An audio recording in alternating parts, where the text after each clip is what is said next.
तो दोस्तों मार्वल की जब भी कोई नई मूवी आती है उससे रिलेटेड हम लोग को उसका प्लॉट सिनॉप्सिस देखने को मिलता है, जिसकी वजह से फैंस अपनी थ्योरी बना के एक नई स्टोरी दिखा देते हैं। पर अगर हम लोग बात करें करंट सिनेरियो की, तो अभी एक ऐसी मूवी है जिसका अभी तक टाइटल हम लोग को नहीं पता चला, कोई भी टीजर ट्रेलर देखने को नहीं मिला, लेकिन तब भी मार्वल फैंस थ्योरी की मदद से उसकी एक बहुत अच्छी स्टोरी बना है जो कि मैं आप सबसे डिस्कस करना चाहता हूँ। उस स्टोरी में काफी ज्यादा ट्विस्ट है और वहां पे एक यूनिक सरप्राइज भी है और एक मेजर डेथ भी है।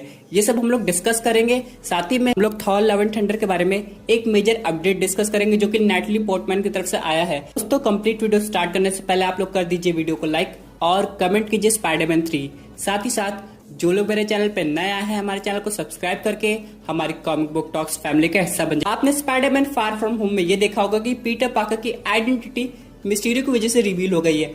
अब यहाँ पे वो एक तरह से सबके लिए विलन बन गया है क्योंकि उसने वर्ल्ड के ग्रेटेस्ट हीरो मिस्टीरियो को मार दिया। अब यहाँ पे मिस्टर जेमसन को तो बस एक मौका चाहिए था स्पाइडरमैन के अगेंस्ट कोई न्यूज दिखाने का।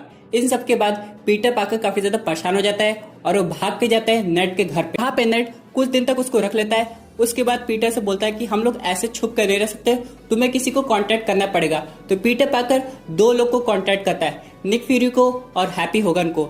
अब यहाँ पे आप तो जानते हैं कि निक फ्यूरी की जगह स्क्रल है, इसलिए वो बोलता है कि तुम घबराओ मत, मैं कुछ करता हूँ लेकिन मुझे थोड़ा समय चाहिए। लेकिन हैप्पी होगन पीटर पार्कर की लोकेशन मांगता है। लेकिन दोस्तों उससे पहले हैप्पी होगन पीटर पार्कर के पास पहुंचे, वहां पे एक नया विलन आ जाता है जिसका नाम होता है स्कॉर्पियन। वो पीटर पर अटैक करता है, साथ ही में नेट के ऊपर भी अटैक कर देता है क्योंकि नेट पीटर को बचा रहा होता है। अब यहाँ पे किसी तरह पीटर तो वहां से भाग जाता है लेकिन नेट को अच्छी खासी लग जाती है। सबके बाद एक और कैरेक्टर की एंट्री होती है जो कि हम लोग को दिखाई देने वाला है ब्लैक विडो मूवी में। कैप्टन अमेरिका सिविल वॉर में दिखाई दे चुके हैं और एवेंजर्स इन्फिनिटी वॉर और एंड गेम में भी उनकी एक झलक हम लोग को दिखाई दी है। वो है जनरल रॉस। जी हाँ दोस्तों, आप लोग तो जानते होंगे जब कोई भी सुपर हीरो एक क्रिमिनल एक्टिविटी करता है तो जनरल रॉस को कितनी ज्यादा प्रॉब्लम होती है। हम सब ने इनक्रेडिबल हल्क मूवी में देखा होगा।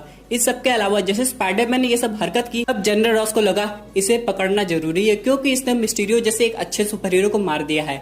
अब यहाँ पे सिविल वॉर जैसे इवेंट्स तो नहीं चल रहे कि यहाँ पे सब लोग एक दूसरे से अगेंस्ट फाइट करेंगे, इसलिए जनरल रॉस को एक नए विलन को इंट्रोड्यूस करना पड़ेगा, या फिर उनके अकॉर्डिंग वो तो एक सुपर हीरो था जिसका नाम था क्रेवन द हंटर। अब यहाँ पे general Ross Kraven the Hunter को सोकोविया वाला इंसिडेंट बताते हैं। उसके बाद बोलता है कि सिविल वॉर में जो हुआ मैं वो नहीं चाहता कि ऐसा हो, सुपर हीरो को कंट्रोल करना बेहद जरूरी हो गया है। इसके बाद क्रेवन द हंटर बोलता है कि मुझे उसे जिंदा पकड़ना है कि मारना है, तो जनरल रॉस बोलते हैं कि उसे मार देना। यहाँ पर क्रेवन द हंटर थोड़ा शॉक हो जाता है लेकिन फिर भी जनरल रॉस का कहना मान के उस स्पाइडरमैन को पकड़ने चला जाता है। फिर यहाँ पे एक फाइट देखने को मिलती है हम लोगों को क्रेवन द हंटर और पीटर पार्कर के बीच में। यहाँ पे पीटर पार्कर भागते भागते किसी तरह क्रेवन द हंटर से बच जाता है क्योंकि इस बार क्रेवन द हंटर काफी ज्यादा स्ट्रॉन्ग था। इन सब के बाद जनरल रॉस को जैसे पता चलता है कि पीटर पार्कर वहां से बच गया है, तब यहाँ पे किसी तरह वो एक लाइव टेलीकास्ट करवाता है पूरे वर्ल्ड में और यहाँ पे पीटर पार्कर के लिए एक मैसेज रखता है। वो पीटर से बोलता है कि अगर तुम 24 घंटे के अंदर मेरे सामने नहीं आए तो आंट में नेड एमजे ये सब तो तुम्हारे लिए जेल जाएंगे, और तुम तो जानते हो वहां पे ऐसे बहुत से कैदी है जिन्हें तुम्हारी वजह से जेल जाना पड़ा, तो इन लोग का क्या हाल होगा मैं नहीं जानता है। इसमें पीटर पार्कर थोड़ा घबरा जाता है लेकिन किसी तरह ये हैप्पी होगन को मदद के लिए बुलाता है। अब यहाँ पे हैप्पी होगन पहुंचता है लेकिन मूवी के स्टार्टिंग से ही स्कॉर्पियन को हैप्पी होगन के फोन की हर एक एक्टिविटी पता थी, इसलिए अब उसे स्पाइडरमैन की नई लोकेशन पता चल जाती है और वो हैप्पी होगन के पीछे जाता है। लेकिन इन सब एक्टिविटी में जब स्पाइडरमैन हैप्पी से मिलता है तो उसी वक्त स्कॉर्पियन हैप्पी होगन के पीछे से आके पीटर पार्कर पे अटैक करता है। अब यहाँ पे हैप्पी होगन अपने साथ एक चार्टर्ड प्लेन भी लाया था। ये लोग फाइट कर रहे होते हैं लेकिन किसी तरह कुछ ऐसे इवेंट्स होते हैं जिसमें हैप्पी होगन स्कॉर्पियन को लेके उस चार्टर्ड प्लेन में जाता है और प्लेन में एक धमाका हो जाता है और हैप्पी होगन की ऑलमोस्ट डेथ होने वाली होती है। लेकिन पीटर पार्कर को वो अपना सेलफोन देता है और बोलता है इसे अभी खोल के पढ़ना, लेकिन ऐसे बोलने के बाद वो तुरंत मर जाता है। इस पर पीटर पार्कर काफी ज्यादा उदास हो जाता है और रोने लगता है। बोलता है कि मिस्टर स्टार्क के जाने के बाद मैंने मुझे संभाला था, अब तुम ऐसे कैसे जा सकते हो। लेकिन अब वहां पे कुछ हो नहीं सकता है। यहाँ पे फिर अचानक क्रेवन द हंटर आ जाता है और पीटर पार्कर को पकड़ लेता है। लेकिन पहले वो हैप्पी होगन का फोन ऑन करके देखता है कि इसमें है क्या, क्योंकि दोस्तों क्रेवन को पूरा विश्वास हो गया था कि पीटर पार्कर अब कहीं नहीं जाने वाला और उस फोन में जरूर कुछ ऐसी चीज होगी जो कि पीटर पार्कर के अगेंस्ट होगी, यानी कुछ इंपॉर्टेंट इन्फॉर्मेशन। लेकिन जैसे वो फोन खोलता है वो एकदम शॉक हो जाता है, क्योंकि उसमें यहाँ पे मिस्टीरियो की एक रियलिटी रहती है। असल में जो जनरल रॉस थे वो एक्चुअली मिस्टीरियो थे और यहाँ पे जनरल रॉस की डेथ हो गई थी। ये सब देख के क्रेवन द हंटर काफी ज्यादा हैरान हो जाता है। उसे लगता है वो इतने टाइम से मिस्टीरियो, जो कि एक असली विलन है, उसके लिए काम कर रहा था। उसके बाद पीटर पार्कर को सॉरी बोलता है और पूरी सिचुएशन समझाता है। इसके बाद पीटर पार्कर और क्रेवन द हंटर एक टीम में काम करते हैं। दोस्तों ये काफी ज्यादा हैरानी की बात है, क्योंकि हम लोग क्रेवन द हंटर को स्टार्टिंग से एक विलन समझ रहे थे, लेकिन उल्टा हुआ। जैसा कि स्पाइडरमैन फार फ्रॉम होम में हम लोग मिस्टीरियो को हीरो समझ रहे थे, लेकिन उससे पहले ये दोनों प्लान बनाते हैं। Kraven the Hunter Peter Parker से बोलता है तुम मेरे साथ ऐसे चलो जैसे कि मैंने तुम्हें पकड़ लिया, उसके बाद हम लोग एक साथ मिस्टीरियो के आइडेंटिटी को रिवील करेंगे। तब यहाँ पे पीटर मान जाता है और वो लोग एक प्लेस पे जाते हैं जहाँ पे जनरल रॉस यानी कि ओरिजिनल मिस्टीरियो रहता है। यहाँ पे क्रेवन द हंटर उसके पास जाता है और बोलता है कि मैंने पीटर पार्कर को मार दिया। यहाँ पे जनरल रॉस काफी ज्यादा खुश होते हैं। उसके बाद क्रेवन द हंटर को शाबाशी देने जाते हैं, लेकिन क्रेवन द हंटर उनका हाथ पकड़ के एक डिवाइस को निकालता है, जिससे मिस्टीरियो का सारा इल्यूजन सामने आ जाता है और हम लोग को अब फाइनली मूवी में मिस्टीरियो दिखाई देता है। ये सब के बाद मिस्टीरियो बोलता है कि मुझे पता था ऐसा होगा, इसलिए मैंने प्लान भी पहले से तैयार रखा था। और यहाँ पे हम लोग देखते हैं बहुत ढेर सारे ड्रोन आ जाते हैं। ये सब देख के पीटर पार्कर काफी ज्यादा शॉक हो जाता है। उसे लगता है ऐसा कैसे हो सकता है। फिर मिस्टीरियो हंसते हुए बोलता है तुम्हें क्या लगा जो एडिट तुम्हारे पास है क्या वो असली है? मैं इतनी आसानी से ऐसी डिवाइस दे दूंगा जो मैंने ही बनाया है?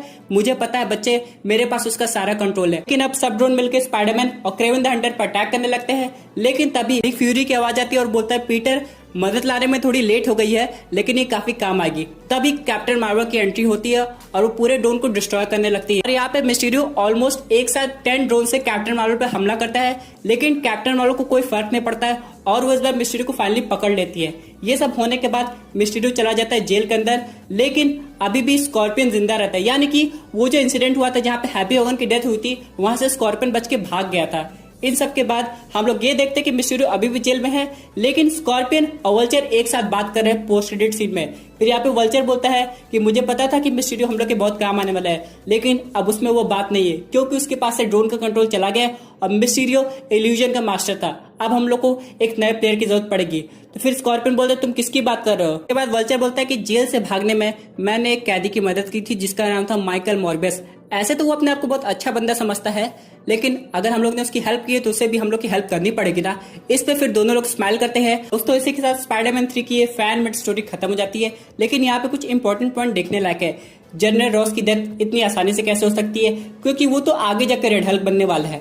आखिरकार फैन फिक्शन में कुछ भी हो सकता है, लेकिन यहाँ पे कभी भी ओरिजिनल मूवी में जनरल रॉस की डेथ नहीं होगी। और बात करें अगर हैप्पी होगन की, तो मेरे हिसाब से तो ओरिजिनल मूवी में उसे बच जाना चाहिए था। हो सकता है पीटर पार्कर किसी तरह उसे बचा ले। ये सब के अलावा यहाँ पे जो मैं नेट की बात कर रहा हूँ, जो कि अभी हॉस्पिटल में है, वो आगे जाके हॉब गॉब्लिन बनता है कॉमिक बुक में। लेकिन क्या मार्वल सिनेमैटिक यूनिवर्स में उसे विलन बनने का चांस मिलेगा? ये देखना काफी ज्यादा इंटरेस्टिंग होगा। और रही बात स्कॉर्पियन की, तो स्कॉर्पियन तो यहाँ पे मूवी में बनता है, ये तो हम लोग को कंफर्म है। लेकिन वल्चर और स्कॉर्पियन एक साथ काम कर रहे हैं, ये तो हम लोग को स्पाइडरमैन 1 मूवी में देखने को मिल गया था। और यहाँ पे सबसे इंपॉर्टेंट कनेक्शन जो कि सोनी की यूनिवर्स से दिखाया गया है, वो है वल्चर और स्कॉर्पियन का बात करना मॉर्बियस के बारे में। इसका मतलब ये है दोस्तों कि यहाँ पे वल्चर सोनी यूनिवर्स में जाके मॉर्बियस को अपनी टीम में शामिल करके एक नई सुपर विलन की टीम बनाने की सोच रहा है। और अगर हम लोग बात करें क्रेवन द हंटर की, तो इसका मतलब वो सुपर विलन नहीं बल्कि एक सुपर हीरो बन के सामने आया है। यहाँ पे क्रेवन द हंटर की सोलो फिल्म भी आने वाली है, जो कि सोनी यूनिवर्स में बनेगी। यहीं से उसकी हो सकता है प्लॉट की शुरुआत हो जाए। हम लोग को क्रेवन द हंटर एंड में स्पाइडरमैन को गुड बाय कहते हुए नजर आए, फिर सोनी यूनिवर्स में उसकी एक अलग स्टोरी लाइन हो सकता है सोनी यूनिवर्स में जो मूवी बनेगी उसमें पहला पार्ट क्रेवन द हंटर की पुरानी लाइफ यानी प्रीक्वल का दिखाया जाए, उसके बाद आधा जो पार्ट है उस स्पाइडरमैन के इवेंट्स के बाद का दिखाया जाए। और यहाँ पे कुछ ऐसे कैरेक्टर्स है जिन पे एकदम फोकस नहीं किया गया, जैसे कि आंट में और एमजे। इन लोग का हो सकता है हिंट स्टार्टिंग में दिखाया गया हो कि ये लोग पीटर पार्कर को बचाने की कोशिश करो, और फिर जैसे पीटर पार्कर बच के सब कुछ नॉर्मल होकर मूवी के एंड में आता है तब इन लोग का सीन दिखाया गया। चलिए दोस्तों बात करते हैं अपने अगले अपडेट की, जो कि रिलेटेड है Thor love and thunder movie से। यहाँ पे फाइनली हम लोग को इसकी फिल्मिंग डेट पता चल गई है, यानी कि 2021 के स्टार्टिंग में शूटिंग स्टार्ट हो जाएगी, और ये खुद नेटली पोर्टमैन ने कहा है। और यहाँ पे टाके वाइटिटी ने ये भी रिवील किया है कि वो पूरे ईयर थॉर की स्क्रिप्ट पे काम करते रहे, कुछ चीजें ऐड करते रहे, कुछ चीजें चेंज करते रहे, लेकिन एंड में जब ये स्क्रिप्ट बनी है तो ये काफी ज्यादा मजेदार है और ये काफी ज्यादा रोमांटिक भी है। यहाँ पर लेकिन अभी तक उन्होंने बेटर रेबल के बारे में कोई चीज रिवील नहीं किया है, लेकिन विलन अभी भी कोई इंटरगैलेक्टिक बीइंग है। इसका मतलब ये है दोस्तों कि जैसे 2021 स्टार्ट होगा हम लोग को कुछ इंपॉर्टेंट अपडेट देखने को मिलेंगे, खासकर थॉर के नए लुक से। बहुत लोग परेशान थे कि हम लोग को थॉर 4 में फैट थॉर दिखेगा कि मस्कुलर थॉर दिखेगा। एवेंजर्स एंड गेम के बाद बहुत से लोग पुराने थॉर को देखने के लिए बेताब थे। मुझे तो लग रहा है इस बार मूवी में स्टार्टिंग में हो सकता है फैट थॉर दिखाया जाए, लेकिन मूवी के बीच में या फिर एंड में आके हम लोग को फिट थॉर देखने को मिले। दोस्तों ये थी एक अमेजिंग अपडेट जो कि रिलेटेड थी स्पाइडरमैन 3 के प्लॉट डिटेल से। आई होप आपको ये वीडियो पसंद आई होगी। वैसे आपके क्या व्यूज है इस पर्टिकुलर टॉपिक पे, अपने व्यूज जरूर कमेंट कीजिएगा। और दोस्तों अगर आप ऐसे unique super hero content enjoy करना चाहते हैं तो हमारे चैनल को सब्सक्राइब करके हमारी सुपर हीरो फैमिली का हिस्सा बन जाइएगा। Thank you for watching.